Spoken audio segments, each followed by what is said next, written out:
Muito boa tarde, amigas e amigos da Rádio TV Navarro, Verdades Incômodas. Estamos iniciando, como todas as quintas-feiras, mais um programa debate, troca de informações, conversa, aprendizado.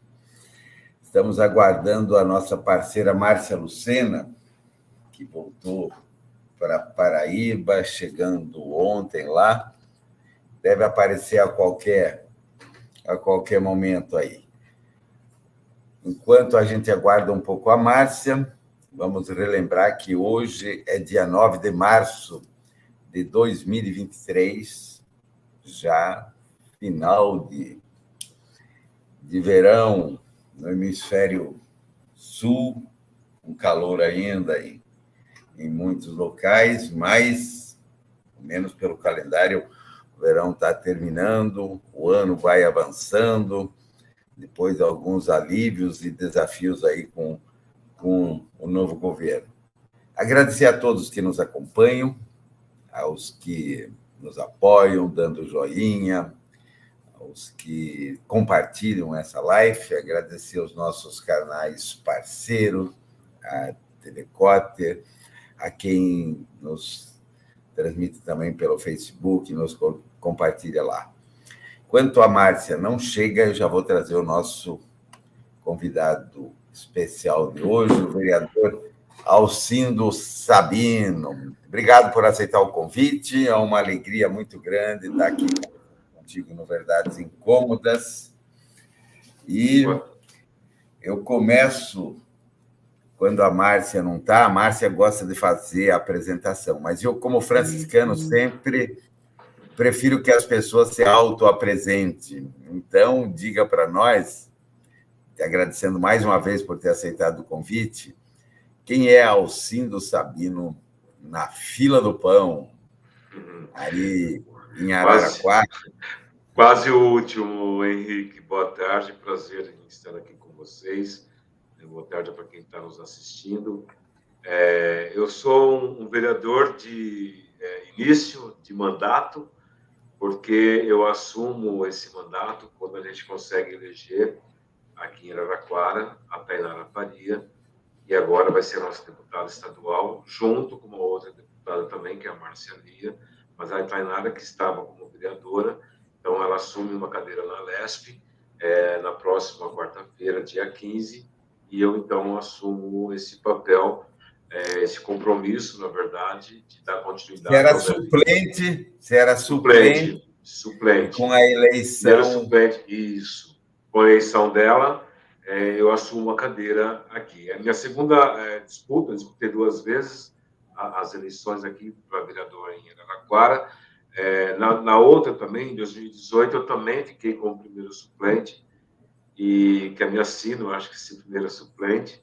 E aí ninguém se elegeu, nem morreu. Ninguém morreu, ninguém se afastou, e aí eu fiquei... Mas foi muito bom, porque foi um período que eu acabei... Só um minutinho que eu vou trazer a Márcia aqui, que ela chegou, acho que ela está no telefone... Né? Assina o ponto rapidinho, que, olha, onde eu trabalhava, chegando até 5 minutos atrasado, assinava o ponto e não perdi. Tinha desconto. Pronto, né? Então, boa tarde, eu estou dentro do possível, né, para assinar o ponto.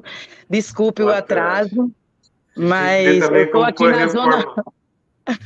Eu estou na zona rural aqui, e na hora que fui ligar o computador, deu problema aqui, eu estou me virando com o telefone, esperando ajeitar o computador para poder participar melhor, mas é um prazer, Alcindo, ter você aqui com a gente. É um prazer, Pisolato, estar lhe vendo aqui agora de longe, saudade de você, de Andréa, viu? E vamos para esse bate-papo que eu sei que vai ser muito legal, porque Alcindo, além dessa experiência, né, da suplência, da repetida suplência, além dessa experiência, tem também experiência na arte, né, na cultura, como articulador cultural e tudo, e eu acho que a política e a arte são coisas complementares, embora a maioria das pessoas veja isso bem distante uma da outra, né? Mas eu acho que não, eu acho que política e arte se complementam porque ambas contribuem muito para a transformação social, né? Nada muda mais a vida objetivamente e concretamente do que a política, e nada muda mais a vida subjetivamente, né, do que a arte. Então, eu acho que as duas juntas é uma beleza. Se unir as duas coisas é perfeito, né? Perfeito. Vamos devolver, então, para o Alcindo, que ele estava contando um pouco como é que é na fila do pão, que a fila do osso não chegou a Araraquara, mas quase, se a gente não vira o jogo no segundo tempo. Quase. Então, como eu estava dizendo, a minha experiência, né, como candidato, primeiro em 2018, que eu fiquei como primeiro suplente, quando o prefeito Edinho retorna, né, depois de ser ministro da presidenta Dilma, ele retorna aqui para Araraquara e disputa novamente as eleições para prefeito. E aí, inclusive, foi ele que me fez o convite para participar, que eu sempre fui muito próximo a ele, como assessor, né? Enfim, quando ele foi presidente estadual do PT aqui também, no estado de São Paulo, e aí ele me chama para ser candidato. Minha primeira reação foi: você está louco? Né? Porque nunca tinha pensado isso para minha vida até então, embora eu sempre unindo a questão de ser agente cultural com a política, enfim. E aí, então, aí depois desse terceiro mandato do Edinho, que começou a partir de 2017, 2018 não, 17, ele me chama para ser coordenador da participação popular aqui no município. E foi uma experiência muito rica, porque a gente reimplantou, na verdade, o orçamento participativo, e foi uma marca dele nos dois primeiros mandatos que ele teve, né, de 2001 a 2008, acho que foi isso. E foi uma marca na cidade, foi uma novidade muito grande. E quando a gente fazia a campanha em 2016, as pessoas pediam a volta do OP. Então, isso foi muito gratificante. E aí, quando ele me faz o convite para assumir a participação popular, também foi um grande presente, onde eu pude exercer essa questão de oferecer, né, a oportunidade para as pessoas de uma participação direta na decisão das coisas que acontecem na cidade e principalmente do orçamento. Né, que todo orçamento de obras, de investimentos, de programas, tem que necessariamente passar pela participação popular, pelo orçamento participativo. Então, com isso, eu acabei conhecendo a cidade, tive uma visão, outro ângulo, outros olhos, né? Então, isso também não só a questão do que as pessoas dessa organização social, mas também para dentro, né? Pude conhecer a prefeitura, porque quando você fala em obras, em projetos, programas, você acaba articulando e conversando com todas as secretarias do município. Então, isso foi uma experiência muito rica. Eu tive como coordenador de participação popular. E depois disputei novamente, fiquei novamente, né, como primeiro suplente, e aí eu fiquei 2 anos, agora nesses 2 últimos anos, como coordenador de habitação aqui do município. E foi uma outra experiência também, fantástica, e aí a gente sabe da dificuldade que a gente tem, déficit habitacional que nós temos aqui no país, né? Agora espero, né, torcendo muito aí pela volta do Minha Casa Minha Vida. Então nós tivemos que se virar aqui, porque a gente não tinha nenhum problema do governo federal, pelo contrário, né, eles desestimulavam a questão de você ter Hoje na live eu praticamente vou servir água e cafezinho, porque você e a Márcia como ex-prefeita, que também atuou nisso, devem ter muito a nos contar sobre essa dinâmica da participação popular, da discussão no orçamento, né, da educação, inclusive, para que o cidadão entenda o que é orçamento. Né? Perfeito. Exatamente isso. Então, é um banho, né? Uma aula de cidadania quando você está à frente de um projeto desse.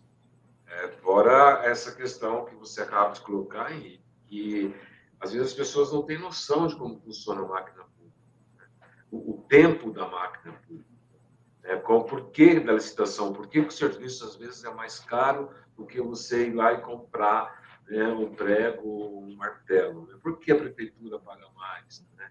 Então, tudo isso, inclusive, assim, com essa experiência das plenárias, onde as pessoas iriam decidir, né, o futuro ali, que elas queriam com prioridade para a região onde elas moram, a gente também tirava os representantes de cada região, os conselhos, né, formava um conselho de orçamento participativo e dava um curso de formação justamente para que eles aprendessem essa questão do orçamento público. Então, foi bem interessante, bem rica, né, essa experiência. Então, agora, quando eu venho aqui para a Câmara Municipal, também trago essa bagagem, claro, né? A marcha está dupla. Não, agora está única. Ela tá, não é a cachaça lá da Paraíba, não. Era só que lá dizem que as cachaças são muito boas também, né? Mas foi só uma questão de tecnologia, da tecnologia. Olha, eu na verdade, são boas assim, e eu gosto. Eu tive assim um contato inicial na época de Porto Alegre, né, quando se discutia essa questão do orçamento, embora eu nunca tive vinculado à gestão e administração pública, né? Mas o que para mim me chamava a atenção e que eu acho que é fundamental, espero que a gente retome isso, porque se perdeu muito disso, né? Nas administrações de esquerda, é o processo educativo, de aprendizado. Porque 90% da população, talvez até mais, não tem a noção nenhuma de como provém os recursos e acham que aquilo tem uma varinha mágica, um Papai Noel, né? E como se dá isso? E eu acho que essa deseducação, inclusive, ela é muito proposital, porque é uma forma, né, de você manipular as pessoas. E isso dá para ver tanto e a questão municipal, ela é essencial, porque aí as pessoas elas têm o contato com a praticidade.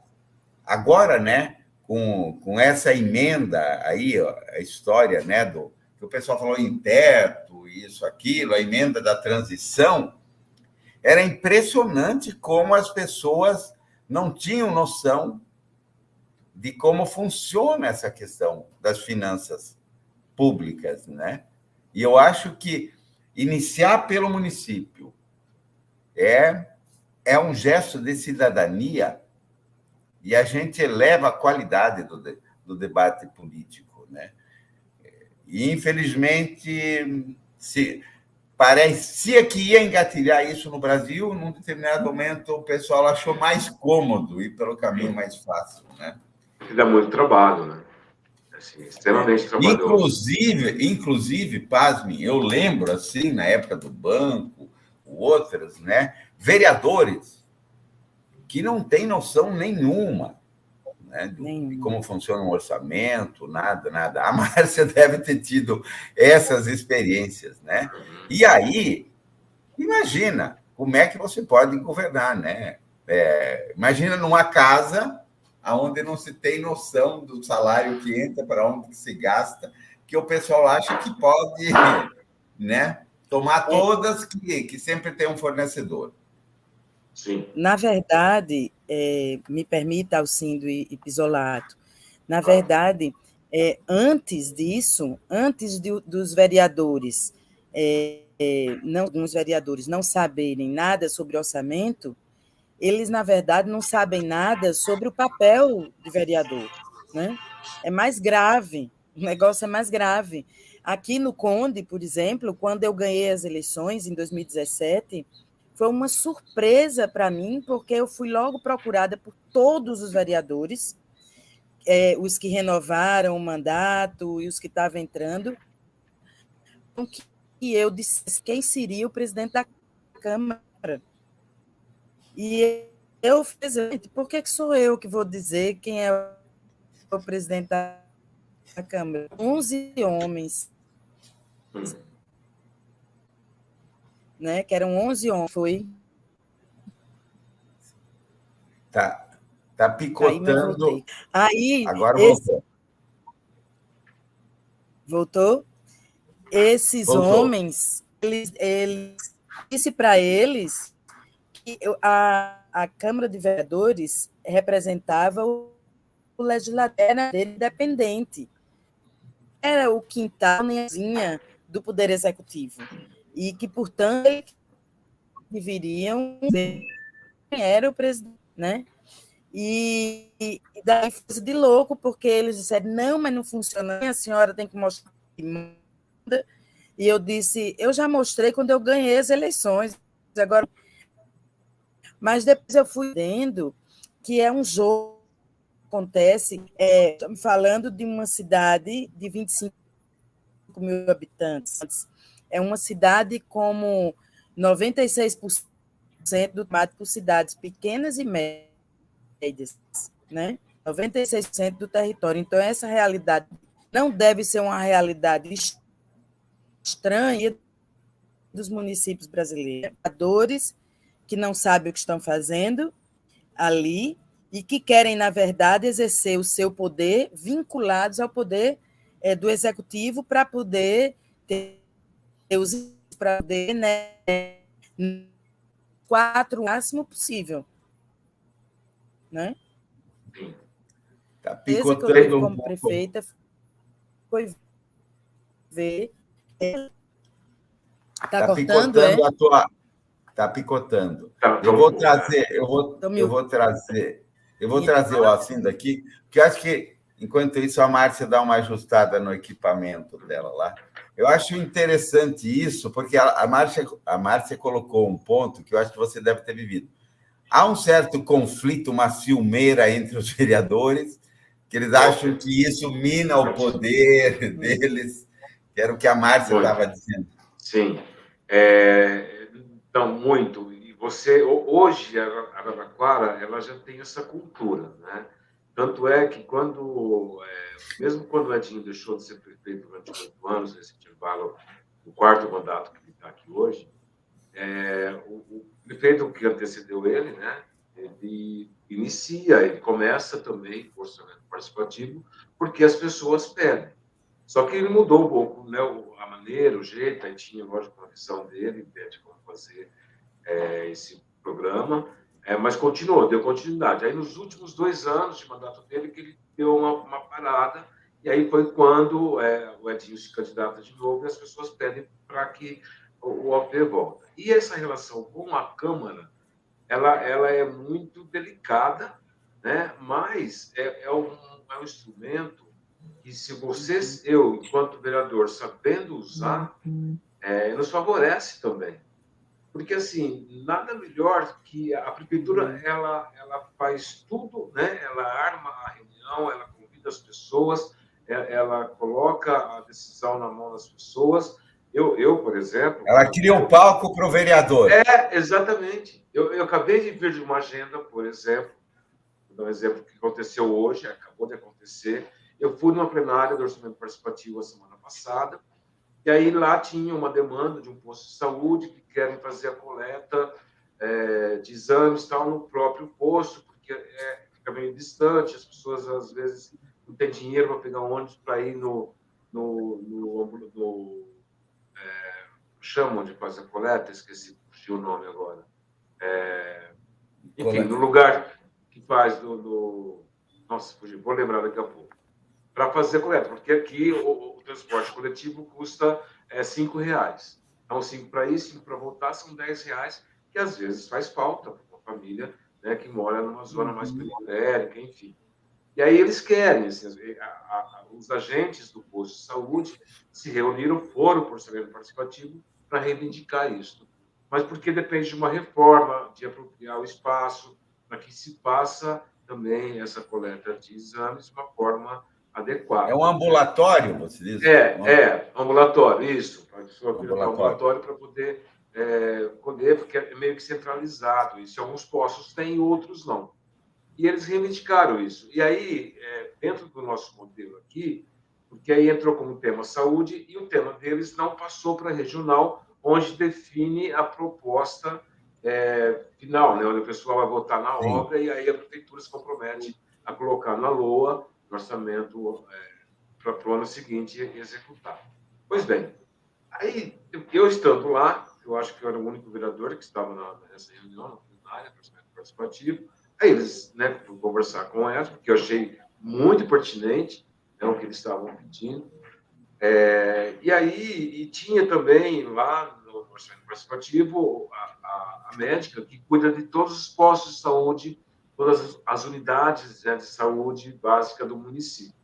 Aí eu falei com ela, com a Thalita, ela falou, não, é super viável e tal. Então, hoje eu fui lá fazer essa visita, conheci o espaço, já conhecia, mas com esse olhar, né, e vou fazer uma indicação para a Secretaria de Saúde para que se faça essa adequação, que é coisa, né, não, assim, lógico, não sou engenheiro, mas é simples, e para que a gente consiga atender a população daquele bairro nessa carência que eles têm hoje dessa coleta para fazer exames. Então, assim, isso me deu, né, essa oportunidade via orçamento participativo, via plenária do ALP.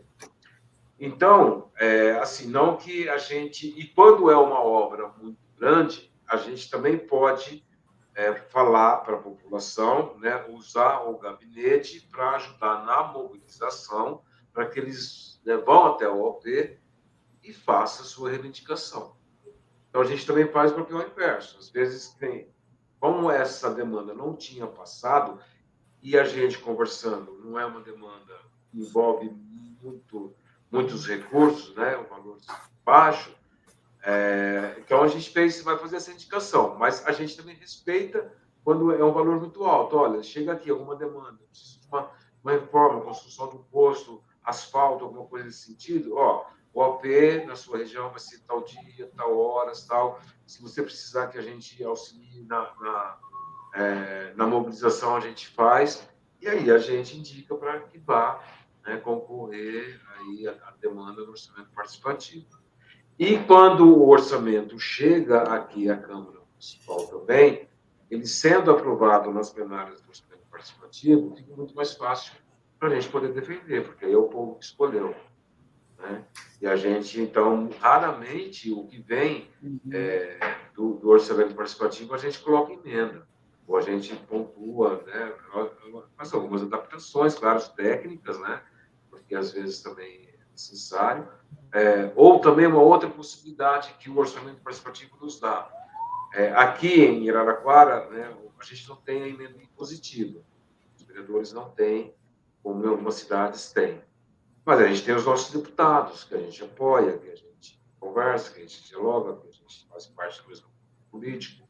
Então, alguma coisa que não consiga ser viabilizada, as pessoas, né, pelo ALP, a gente vai atrás de emenda para poder realizar. Mas saiu do ALP, foi uma necessidade, né, que a pessoa, aquele grupo de pessoas viu como prioritária para aquela região. Então, um processo... Só a título de curiosidade, depois eu passo para a Márcia, porque eu acho que a Márcia tem muitas perguntas. Como vocês não têm emendas impositivas aí, é normal que... quem é que faz a defesa? Os vereadores no bloco, a padrinho, ou individual, ou o executivo apresenta isso com uma mensagem, e aí praticamente isso uma discussão já superada. Como é que se dá isso no operacional? Você fez a reunião, decidiu, tem as demandas. Como é que acontece isso? Aí o executivo monta a peça orçamentária, né, que tem que entregar aqui para a Câmara, salvo engano, até o dia 31 de setembro, ou desculpa, acho que é de outubro, não sei se é setembro ou outubro, mas ele tem que entregar a peça orçamentária.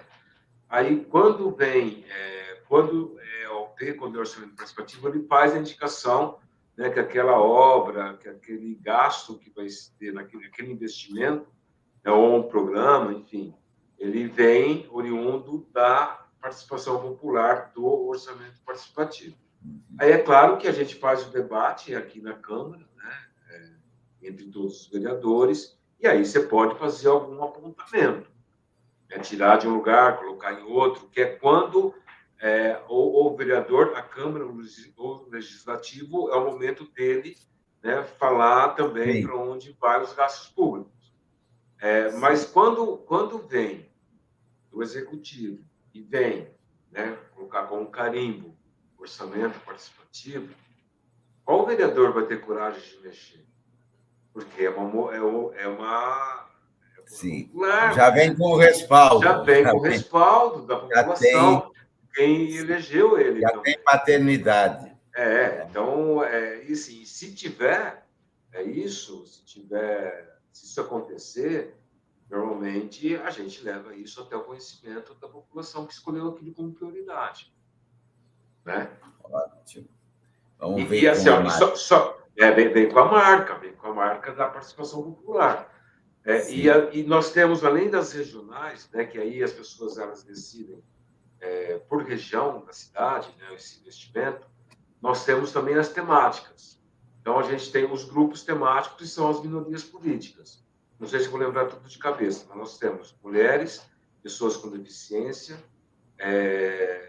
idosos, juventude, LGBT, quem é mais, igualdade racial, e nós temos uma também que a gente chama de plenária da cidade, onde aí todo mundo se reúne para escolher uma obra ou um programa que vai beneficiar a cidade como um todo. Então, tem também, além das regionais, essas temáticas. É muito interessante. Vamos ver a Márcia aí. Agradecer aí, olha, a Cristiane Fraga estava com a gente ontem lá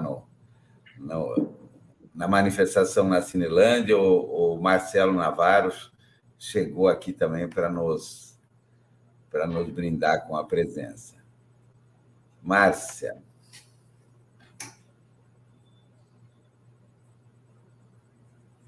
Oi. Tu está com o microfone fechado, Márcia. Você disse que... Tô não. Não estão ouvindo? Agora sim. Vamos ver. Eu não tô... Tá. Servi cafezinho, mas eu acho que quem vai servir sou eu. A mim muito ruim conseguir escutando todo.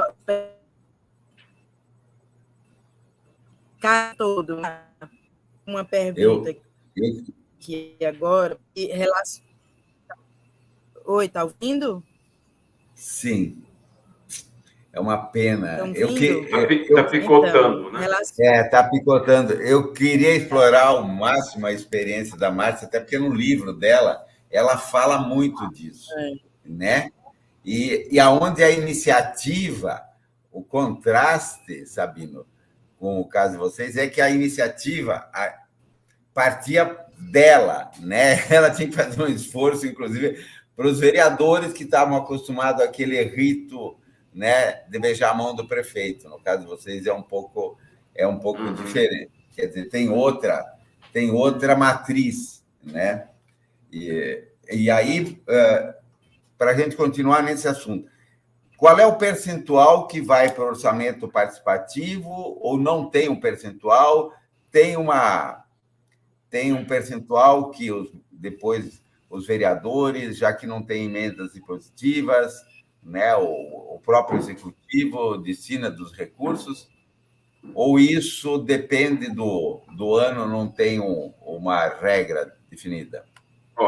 Não tem uma regra de um percentual definido, né, para região, vai X e tal. O que a gente coloca, né, quando o coordenador de produção agora também, assim, as pessoas elas escolhem a obra.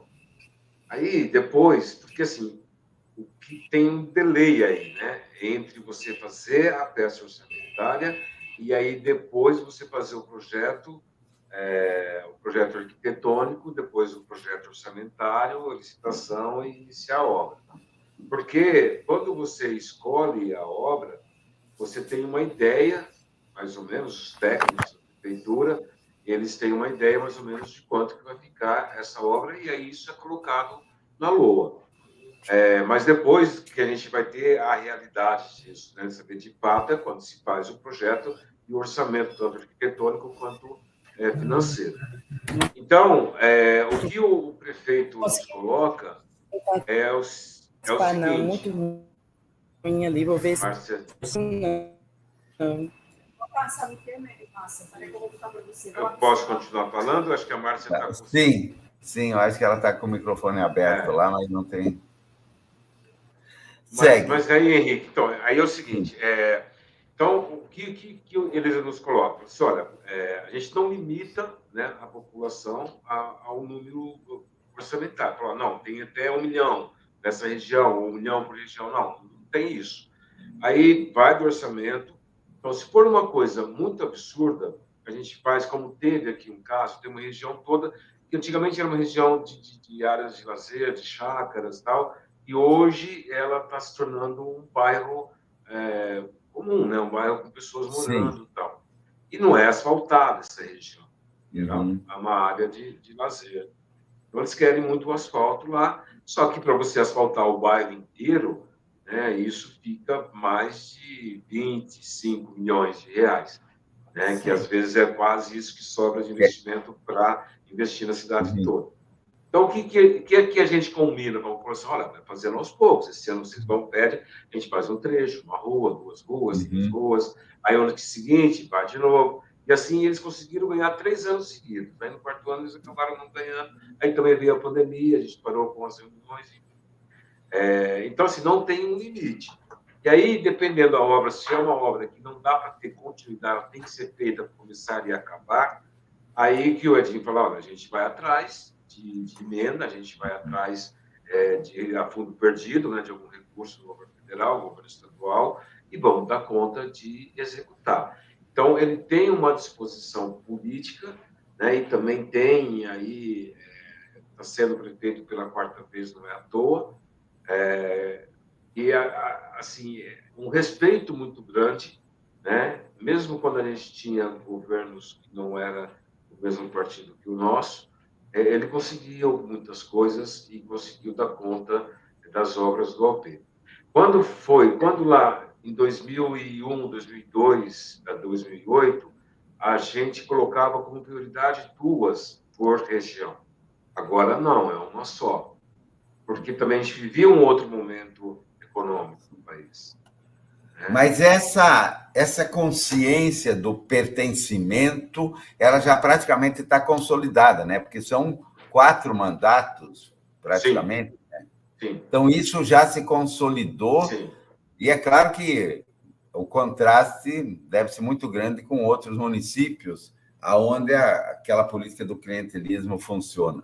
Vamos fazer o teste com a Márcia aqui agora, que ela está insistente, persistente. Consegue? Congelou.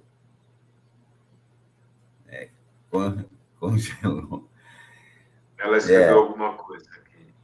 Eu vi que ela escreveu aqui que não está dando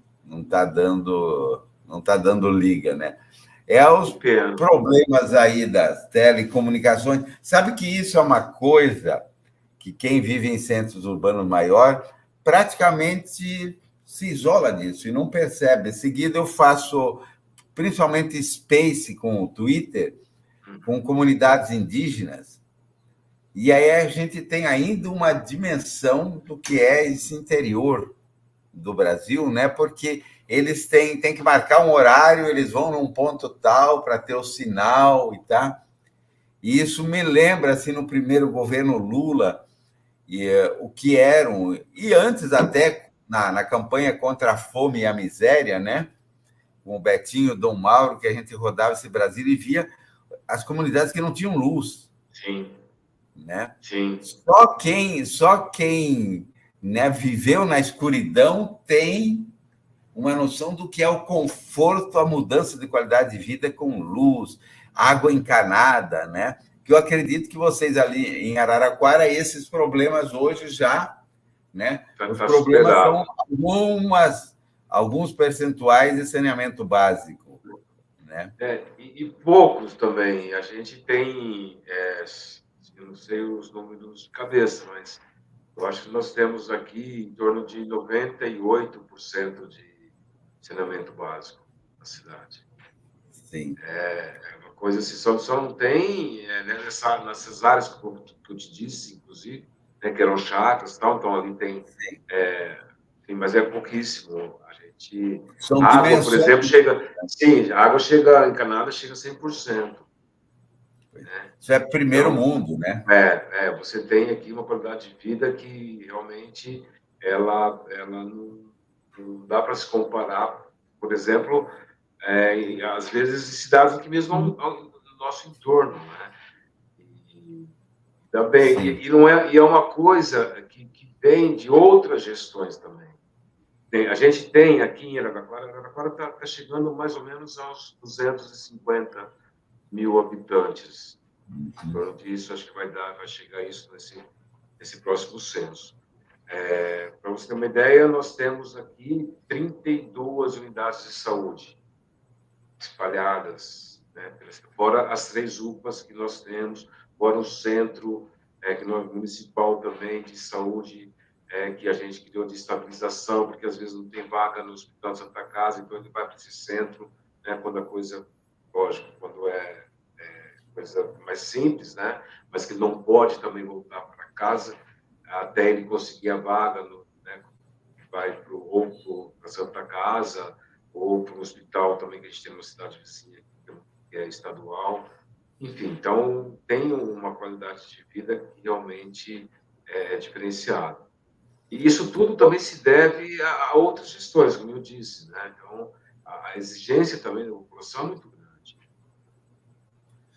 Eu ia falar um pouco também da mobilidade, né? Porque municípios como Araraquara, você praticamente tem facilidade de deslocamento, asfalto, né? Que é óbvio, em locais, mesmo aqui no Rio, quando você imagina Grande Rio, é impressionante as dificuldades que as pessoas relatam, assim, de 2, 3 horas, né, mudando de ônibus para trem, depois para metrô, para poder chegar ao local de trabalho como porteiro de edifício, né? Infelizmente, o Brasil, nessa questão, e você, como vereador, deve sentir mais isso de perto, essa questão das megalópolis, né? A gente perdeu um pouco o controle, não é nem o controle, né? Foi assim, não houve políticas migratórias no Brasil e a questão da transferência do campo para a cidade, ela gerou, né, essas cidades que hoje, né, passaram a ser praticamente inadministrável pelo custo de uma infraestrutura, dada a grande densidade demográfica, né? Então, eu imagino que uma cidade até 250 mil habitantes, ela praticamente consegue tem tudo controlar, né? Ela tem tudo que é necessário e, ao mesmo tempo, ela tem todas as facilidades. Então, o que a gente esperaria numa cidade grande, ela tem, e tem as facilidades de uma cidade menor, quase estilo europeu, né? Sim. Você cita mas assim, ó, tem uma coisa aqui, Henrique, que também o orçamento participativo ele resolveu muito. Eu falei do asfalto nessa região, né? Mas assim é uma região de chacras, então agora ele está se tornando um bairro mais habitacional, tal. Mas quando nos 2 primeiros mandatos do prefeito Edinho, o que mais saía no orçamento participativo era asfalto. Porque você tinha bairros aqui de 30, 35 anos que foram feitos e não tinha asfalto. Então, e foram todos esses bairros asfaltados graças ao orçamento participativo. Hoje, o que mais sai é reforma de creche, né? Você tem uma construção ou outra aí, que às vezes acontece e tal. Mas lá, Então, o orçamento participativo nas 2 primeiras gestões do Edinho, ele foi responsável para dar conta desses bairros que não tinham asfalto. E aí também criou-se uma lei, né? Foi uma lei, acho que foi do próprio Edinho, enquanto ele era vereador, depois ele colocou em prática como prefeito, que hoje você não pode fazer nenhum empreendimento se você não tiver a empresa, a construtora, ela tem que asfaltar. Então, hoje não se faz mais nenhum empreendimento sem asfalto aqui na cidade. Não sei se é uma lei só municipal, mas acho que é uma lei também que já... Vocês têm, todo município tem um zoneamento urbano definido com gabaritos, né? E isso é interessante porque dá para ver o que acontece em muitas cidades, inclusive com a história da especulação, né? Até com Minha Casa e Minha Vida, dá para ver que o pessoal aproveita muito disso, né? Para utilizar da infraestrutura pública, né? Como uma espécie, como um grande ganho depois para a especulação, loteamento e tal. Quer dizer, quando você tem esse regramento, e eu acho que agora, nessa questão aí do desastre, né, do litoral norte paulista, ficou bem claro a importância do zoneamento urbano, né, de você ter um plano diretor e ter essas responsabilidades e corresponsabilidades, porque senão depois vira um... Não. E assim, o problema é seríssimo. Inclusive, o próprio Minha Casa Minha Vida, eu penso, que bom que, né, que o presidente Lula sobre a volta, a gente tem um déficit muito grande aqui, né, que é um tema também que eu gosto muito, que é a habitação. Eu tive uma experiência muito rica. Mas aqui em Araraquara, nós temos uma zona norte da cidade, um conjunto habitacional que foi pelo programa Minha Casa Minha Vida, já no governo da presidenta Dilma, e aí foi entregue em torno de 3.800 moradias, não numa única vez, foi assim, um período de 2, 3 anos. Então, foi uma migração muito grande, né? Assim, a gente está falando aí de em torno de 20, 25 mil pessoas que foram morar nesses espaços que tinham asfalto, tinham energia, mas o que não tinha na época equipamentos públicos. Então, você não tinha nenhum posto de saúde, você não tinha nenhuma escola, nenhuma creche, não tinha um CRAS, né? Enfim, não tinha um básico de equipamentos públicos para que essas pessoas tivessem o mínimo de dignidade. E era muito longe. Então, assim, o Minha Casa Minha Vida, ele dá moradia, mas aí não deu essas condições. Aí, no final do governo Dilma, acho que antes do impeachment, um pouquinho antes, aí faz uma lei, né? Foi feita uma lei que esses empreendimentos tinham que ser entregues com os equipamentos públicos mínimos para atender aquela população. Mas só que quando foi assinado o contrato aqui em Araraquara, não foi feito isso. E aí, logo depois, né, a gente assumiu a prefeitura e tal, em 2017, e o orçamento participativo lá, que pediram escola, né, posto de saúde, inclusive a gente vai inaugurar, começou o processo lá, e a gente inaugurou o posto de saúde sábado agora, nessa região. O que foi feito uma UPA. Mas a gente sabe que a UPA ela não atende a saúde básica, né? Ela é porta aberta, ela atende ali. É interessante isso, assim, que você fala, porque muitas vezes as pessoas têm noção que basta uma casa. E aí você acumula, como você diz, mais de 20, 30 mil pessoas. Sim. E aí tem a questão do transporte, tem a questão do mercado, do abastecimento, né? Tem a questão das creches, tem a questão das escolas, tem a questão da saúde, tudo isso. Eu até me pergunto, e eu tenho participado de algumas conversas, se o Minha Casa Minha Vida, ele não deveria apostar mais no associativismo, trabalhar com uma espécie de...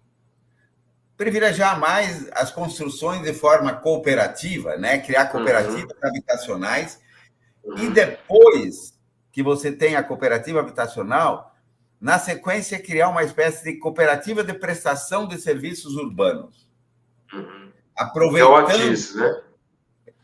Aproveitando a organização já da própria cooperativa, primeiro porque acredito que você vai conseguir construir espaços melhores com o mesmo orçamento, né? Eu digo espaço da própria unidade habitacional.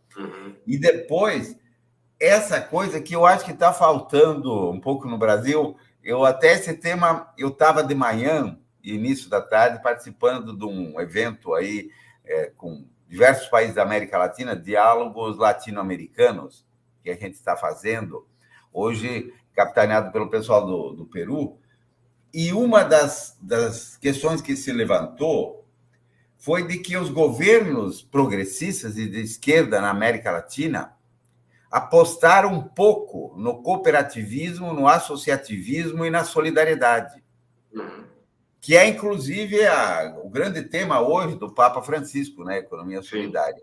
Sim.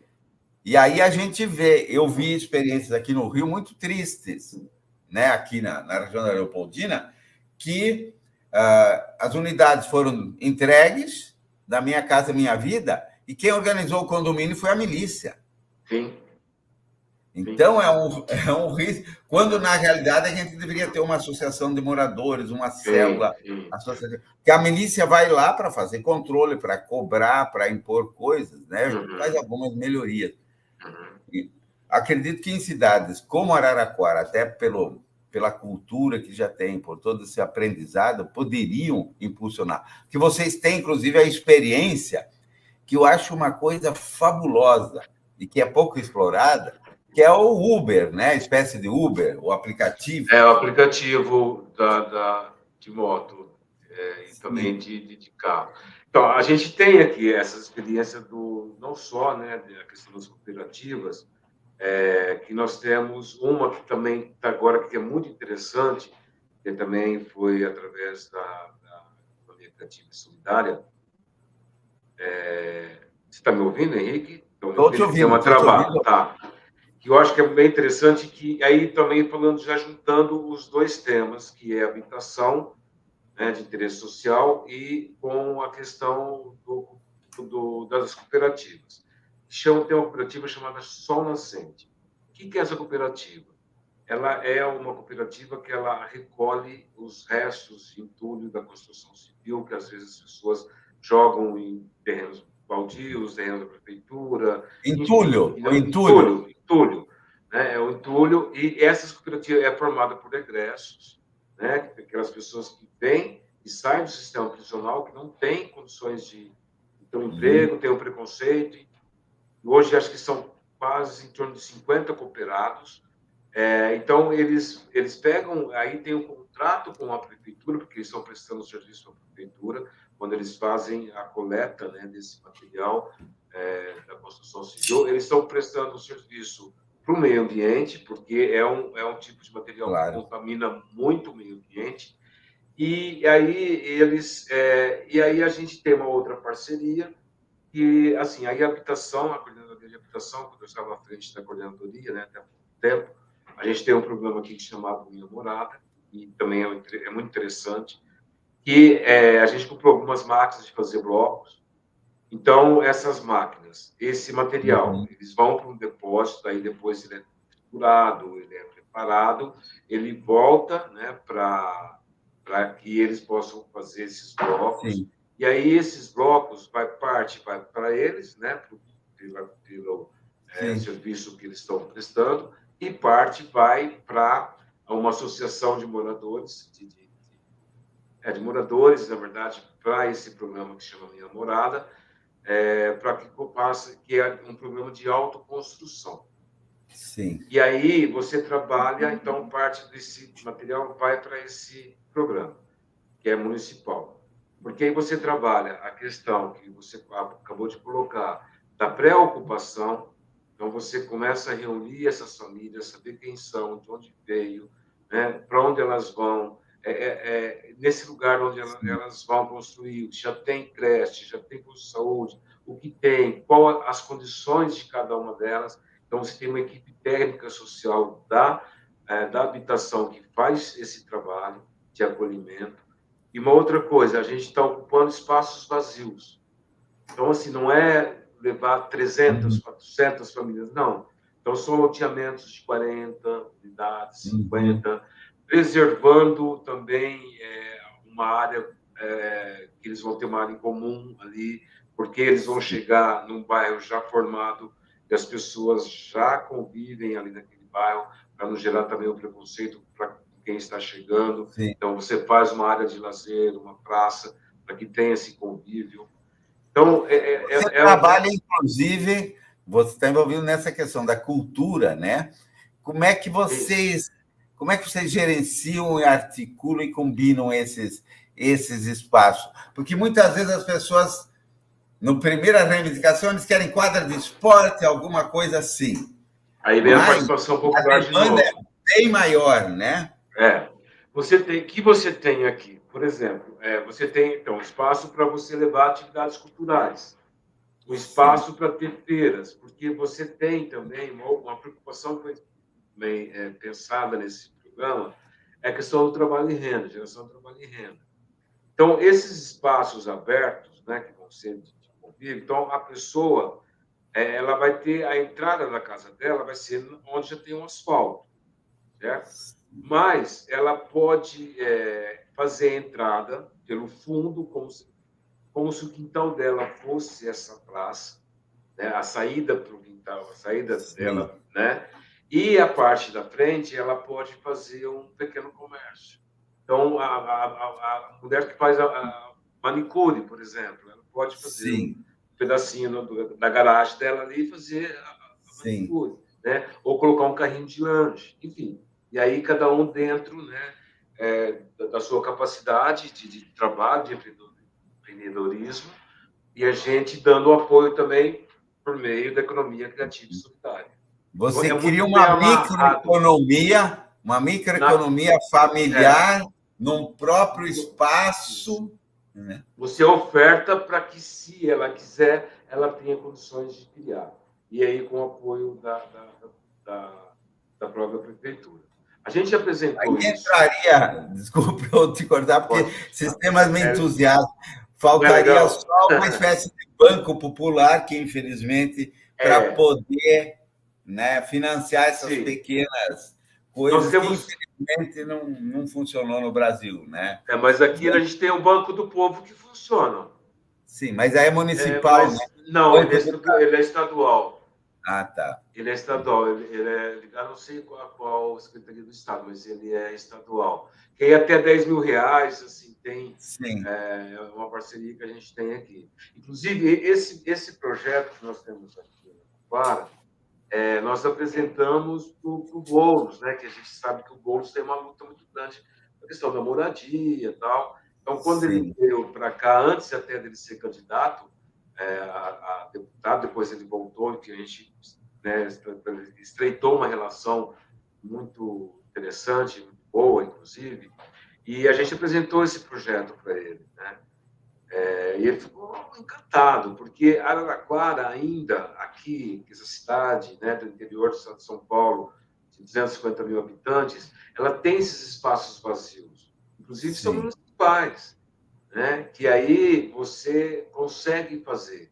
Agora, então, assim, voltando agora um pouco à minha casa, que eu penso que ele tem que ser pensado de acordo com cada município ou cada região, né? Não pode ser uma coisa igual para o Brasil inteiro. Porque hoje você pega os grandes... Corretíssimo. Você pega o Rio de Janeiro, por exemplo, né? É outra coisa. Você tem que ocupar o centro do Rio de Janeiro, onde as pessoas trabalham, porque você tem vários imóveis, que é belíssimo, inclusive adoro o centro do Rio de Janeiro, mas que ele tem vários imóveis ali que podem ser ocupados com moradia popular também.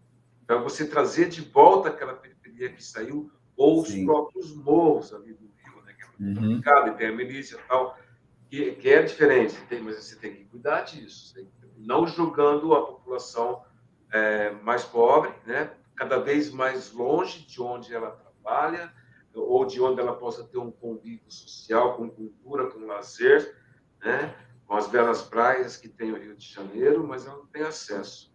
Então, e aqui é uma outra realidade. Então, aqui a gente consegue fazer esses loteamentos menores, né? E você pega ou cidades menores até, então não dá para você simplesmente colocar, despejar essas famílias lá, né? Aí vem a questão da associação de moradores de bairro ou as cooperativas habitacionais, e você tem que ter um trabalho de pré-ocupação.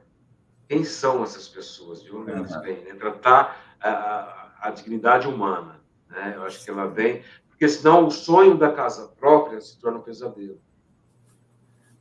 O Betinho, na época, falava muito disso, né?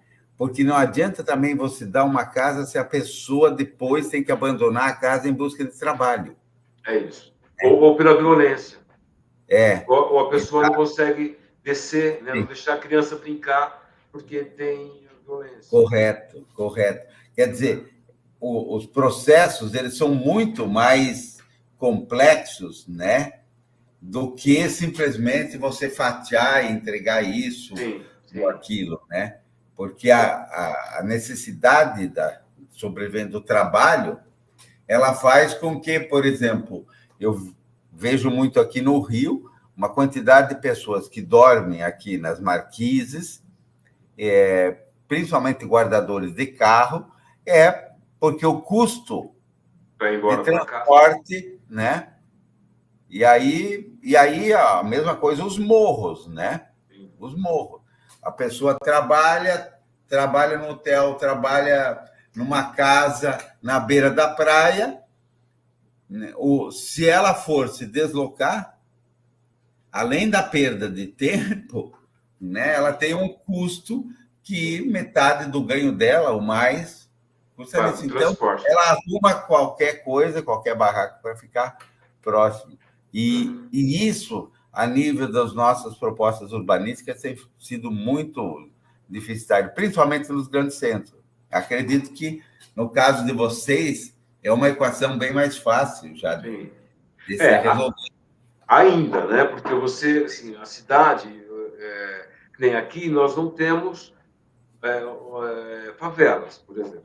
Em Araraquara não tem. Você tem localizado alguns barracos, né, que a pessoa constrói, mas aí também logo a gente já chega, já oferece o aluguel social, que também é um outro programa que a gente tem bem sucedido aqui no município.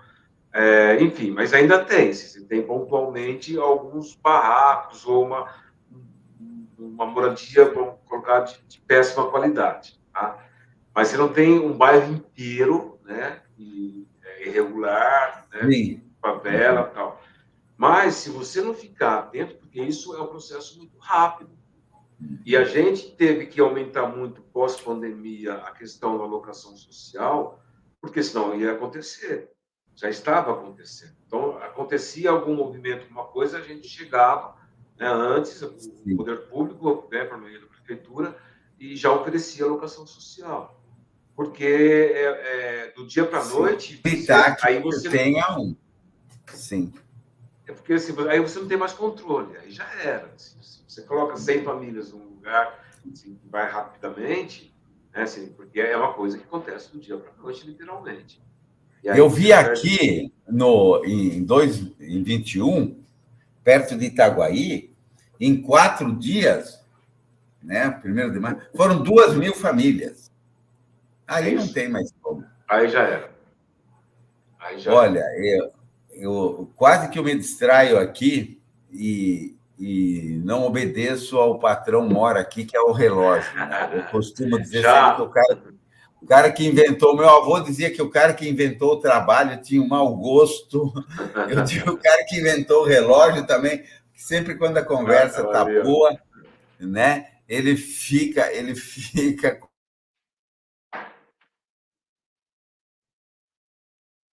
cortando a gente. Você fazer suas considerações finais e já te agradecer muito por ter aceitado o nosso convite,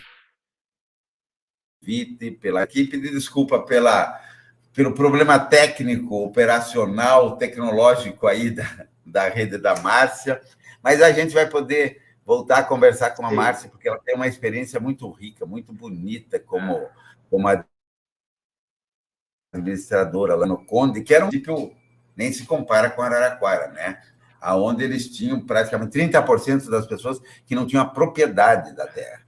E ela... Henrique, está me ouvindo? Trabalhou. Obrigado mais uma vez por ter aceito o nosso convite e estar aqui conversando. Olha, eu que agradeço o convite. Acho que sempre é bom a gente ter, quando a gente tem a oportunidade de poder falar das nossas experiências políticas, né? Claro que a gente só fala do lado bom, né? Mas tem muito também, é muito difícil às vezes, né? O dia a dia aqui. Eu também queria muito conversar, né? Trocar essa experiência com a Márcia. Acho que a gente pode marcar, já me oferecendo uma outra oportunidade. Conde é uma cidade que fica a 20 e poucos quilômetros da capital. De João Pessoa. De João Pessoa eu conheço. Conde é maravilhoso. As praias que tem lá. Eu tenho vários convites e ainda não tive o privilégio. Já tive pessoas. Agora eu vou. Agora eu me sinto mais ainda. Conde é maravilhoso. Assim, você tem que ir, que realmente ela é uma privilegiada de ter sido prefeita lá e morar num lugar como aquele. Mas, enfim, eu estou à disposição. Eu acho que tem algumas coisas aí para a gente falar, né, trocar essas experiências. E foi muito bom, muito agradável ter essa conversa com você e com a Márcia também.